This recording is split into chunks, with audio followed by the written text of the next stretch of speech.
Hello, my name is John Crisco, Manager, Analytics and Data for Fund Data Canada. I'm here to talk about the Canadian Investment Fund Standards Committee, also known as CIFSI.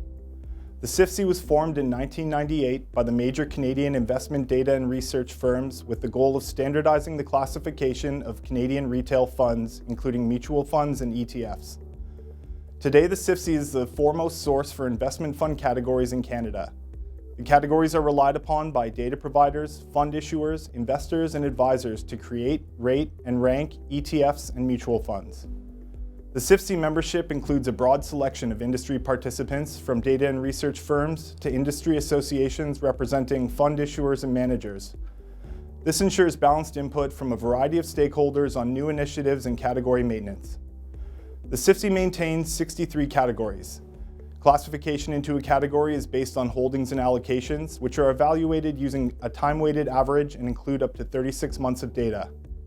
The categories are broadly grouped under the headings fixed income, balanced, equity, alternative, money market, commodity, and specialty funds.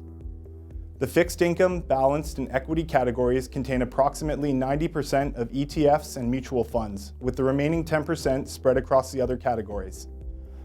Fixed income categories are segmented based on geographic asset exposure, credit quality, duration, and sector exposure, for example, corporate versus government. Funds in the balanced category are measured based on their geographic exposure and the mix of equities to fixed income. Equity categories generally focus on geographic asset content, for example, Canadian, US, European, and emerging markets equity, but they may also consider average market cap and dividend yield. In addition, there is a subset of sector categories that capture funds with a specific sector focus, such as financial services and natural resources. The remaining categories evaluate funds based on satisfying specific criteria, such as whether the fund is an alternative mutual fund, a money market fund, or holds commodities or real assets. There are three major channels through which a fund may be classified, beginning with the New Funds Review. On a monthly basis, all ETFs and mutual funds are individually reviewed at launch to determine an initial classification.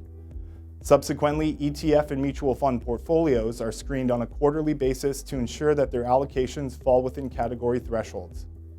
If a fund is persistently over a threshold, a category move may be warranted and the fund issuer is notified. Finally, the CIFSI maintains a system for fund companies to request a reclassification of their own funds. This allows an issuer to request a move to a specific category and provide data and reasoning to support their position. In addition to monitoring the funds, the categories themselves are continually reviewed to determine if changes or new categories are needed. An initial proposal is released and feedback is sought by industry participants through a public comment period. After comments are reviewed, a majority vote is required to adopt and implement the proposed changes. For more information on the CIFSI, including category definitions, please visit cifsc.org.